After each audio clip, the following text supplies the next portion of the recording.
C'est avec un réel plaisir que je vous retrouve, mesdames et messieurs, sur ce 13h.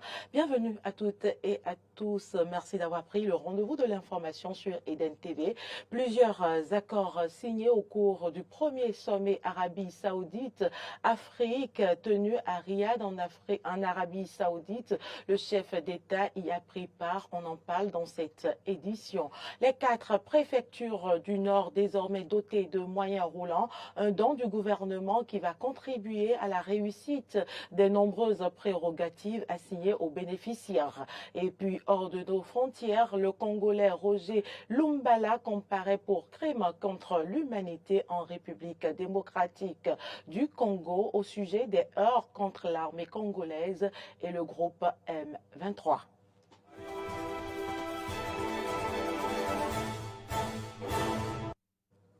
Merci pour l'attention. Je l'annonçais en début d'édition. Le président de la République, Patrice Talon, était à Riyad, en Arabie Saoudite, pour prendre part au premier sommet Arabie Saoudite-Afrique. Plusieurs accords ont été signés au cours de cette assise. On fait le point avec nos confrères de la télévision nationale. C'est ce jeudi que le chef de l'État s'est envolé pour Riyad, capitale saoudienne. Patrice Talon a été accueilli par son Altesse royale le prince Mohamed bin Abdulrahman bin Abdulaziz Al Saoud, vice-gouverneur de la région de Riyad, et Zachary Adam Bagoulou, ambassadeur du Bénin en Arabie Saoudite.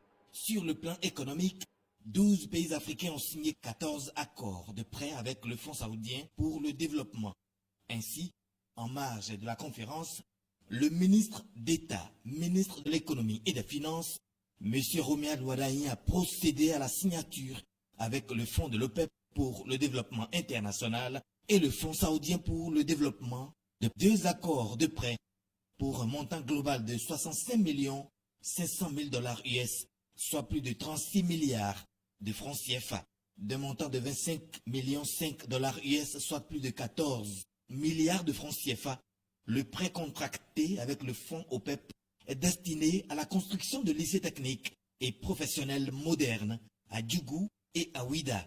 S'agissant du Fonds saoudien pour le développement, l'engagement signé porte sur un montant de 40 millions de $ US, équivalent à plus de 22 milliards de francs CFA, pour la construction d'une école normale supérieure pour la formation des instituteurs à Parakou et d'un lycée scientifique à Porto Novo. La mise en œuvre de ce projet s'inscrit dans le cadre de l'opérationnalisation de la vision du gouvernement d'inverser la tendance de la formation générale à l'enseignement et la formation technique et professionnelle en impactant et orientant 70% des apprenants vers ce sous-secteur. Le ministère de l'économie et des finances a organisé une conférence débat sur le thème « Les enjeux du numérique au Bénin ». Elle s'est déroulée à la Direction générale de l'économie. Les détails. Un rendez-vous intellectuel sur les enjeux économiques de la transformation du numérique au Bénin. Objectif, réfléchir sur les moyens de tirer profit des innovations au plan numérique en vue d'atteindre un essor socio-économique. Les efforts d'autonomisation en cours, en particulier dans les services de santé et d'éducation, témoignent l'engagement du gouvernement envers le développement numérique. Alors que nous semblons déjà embarqués dans ce voyage transformateur, il est crucial de saisir l'occasion de comprendre les mécanismes à l'œuvre et de travailler à tirer avantage de cette transition numérique. Trouver les moyens propices répondant aux nombreux défis législatifs qui s'imposent dans les domaines juridiques, éthiques, environnementaux et sociaux par rapport à la généralisation des outils numériques au Bénin, et donc ce à quoi se sont attelés les participants à cette assise. Bouleverse la manière dont nous produisons, nous consommons, nous travaillons et la manière dont nous vivons. Elle crée donc des opportunités sans précédent, tout en soulevant des questions fondamentales sur la croissance, la répartition de l'emploi et la productivité. Il convient donc de réfléchir sur les enjeux de cette transformation numérique en cours afin de pouvoir en tirer convenablement profit. L'incursion du numérique dans tous les secteurs d'activité au Bénin s'impose donc et les impacts légion. C'est d'ailleurs ce qui justifie le soutien de la GIZ à travers le projet Centre de transformation digitale. En effet, le projet vise à accompagner l'État béninois dans la mise en œuvre des cycles budgétaires nationaux et communaux selon le principe de la bonne gouvernance financière. Il vise entre autres à renforcer le cadrage macroéconomique en vue de tendre vers des budgets plus inclusifs, efficaces et réalistes, et vise à l'amélioration du dialogue entre les acteurs étatiques et non étatiques. Plusieurs communications ont meublé cette rencontre des différents cadres du ministère de l'Économie et des Finances et d'autres administrations publiques, des structures internationales et des entreprises privées. Le gouvernement a doté ce vendredi les 4 préfectures du Nord de 2 véhicules neufs chacune. C'est le ministre de la décentralisation et de la gouvernance locale qui a présidé la cérémonie de remise officielle de ces matériels roulants. Clémence Tonoka.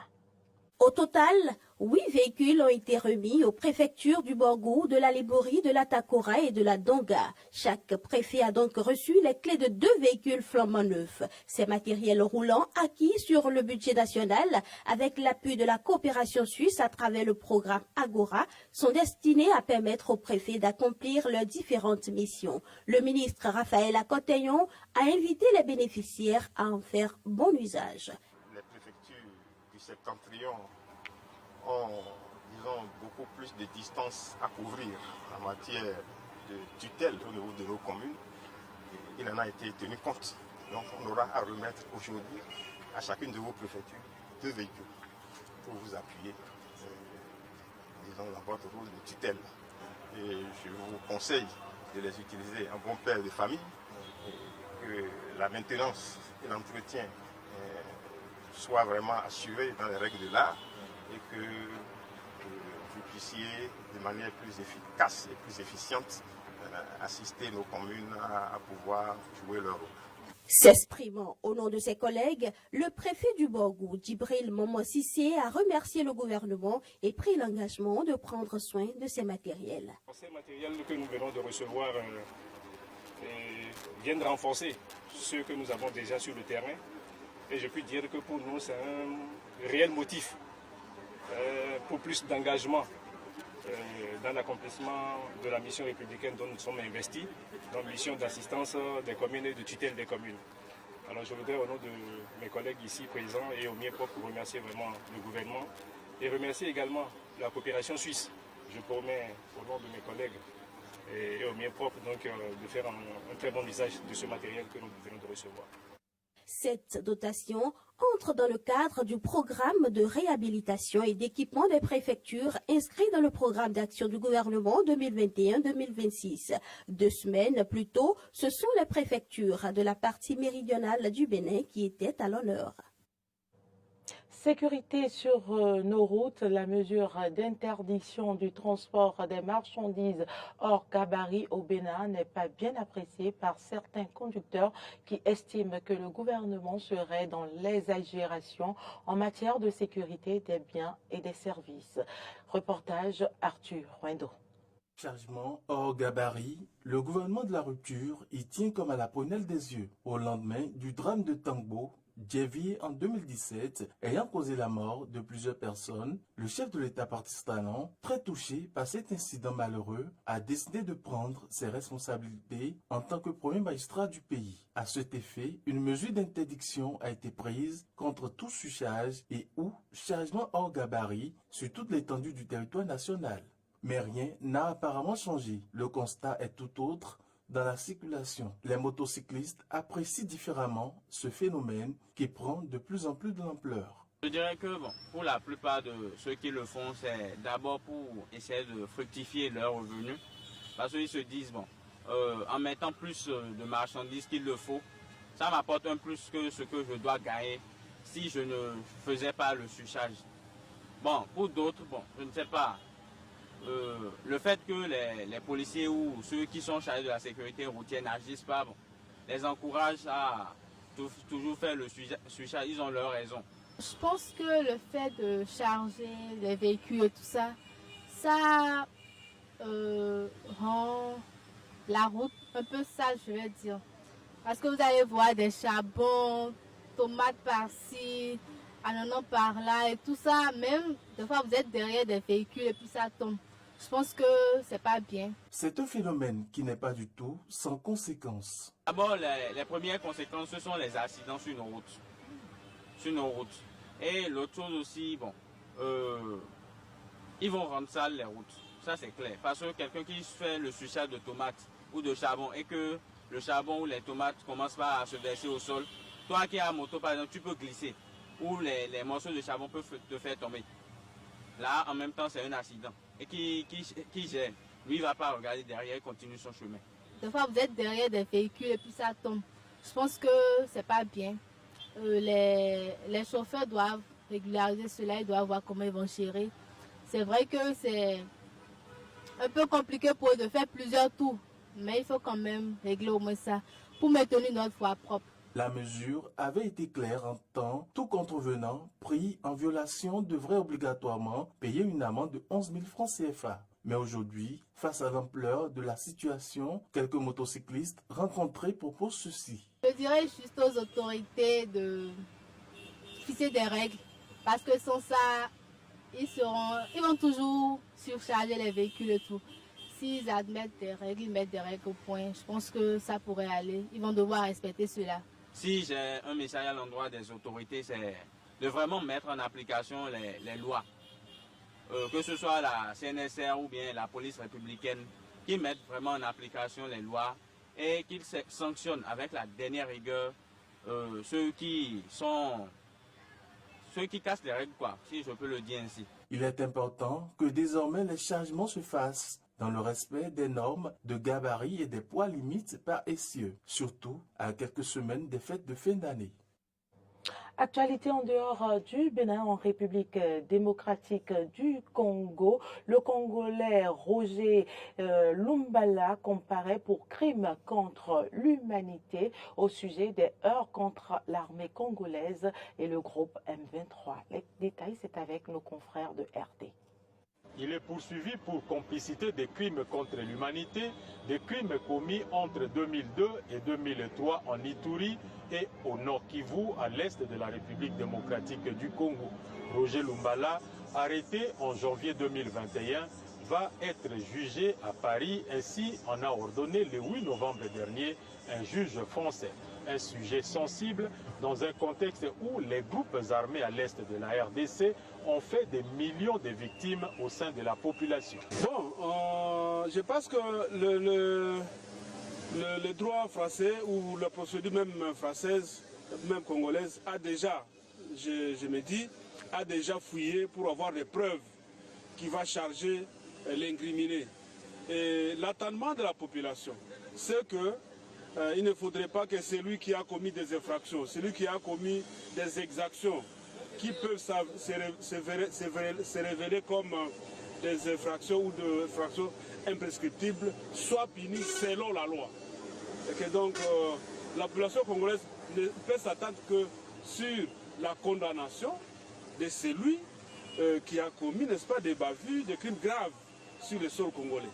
En fait, d'abord, nous sommes très contents que les instances internationales aient pensé maintenant à ouvrir maintenant un procès contre Roger Lumbala pour les crimes causés au niveau du Congo et précisément en Ituri.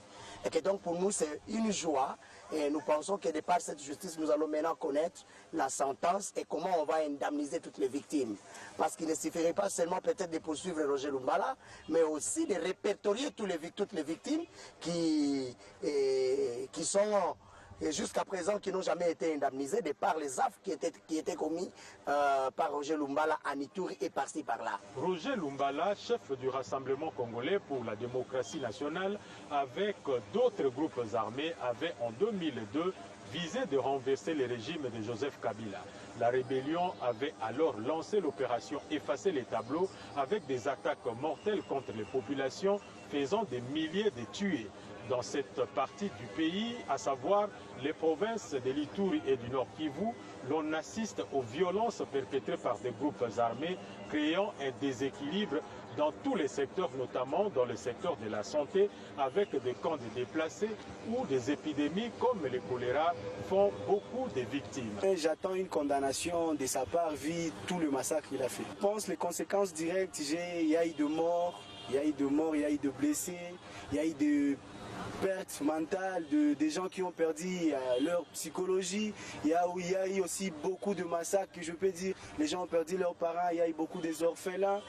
Pour moi, vraiment, j'ai au moins aussi perdu quelques estimes de soi. Nous avons connu nos mères qui ont été victimes de viols, violées, massacrées par les soi-disant Kadoko. L'autre fois, débauchées dans le pays voisin ici, qui s'appelait Kadoko étant rwandais, animés de mauvais cœurs, comme nous le savons tous, ils ont fait vraiment des atrocités dans ce pays. Ça a impacté totalement la santé, pour ne pas parler seulement de la santé. Il y a eu trop de maladies, le choléra et tout autre. La vague qui avait fait à ce que les déplacements massifs soient connus dans le pays. Roger Lumbala n'est donc pas le premier Congolais poursuivi pour les crimes commis à l'est de la RDC. L'ancien vice-président de la République, Jean-Pierre Bemba, actuellement vice-premier ministre de la Défense nationale de la RDC, avait écopé de 10 ans de prison à la Cour pénale internationale. Thomas Lubanga en est un autre exemple, pour ne citer que ceux-là. C'est tout pour cette édition. Merci pour l'attention. À très bientôt.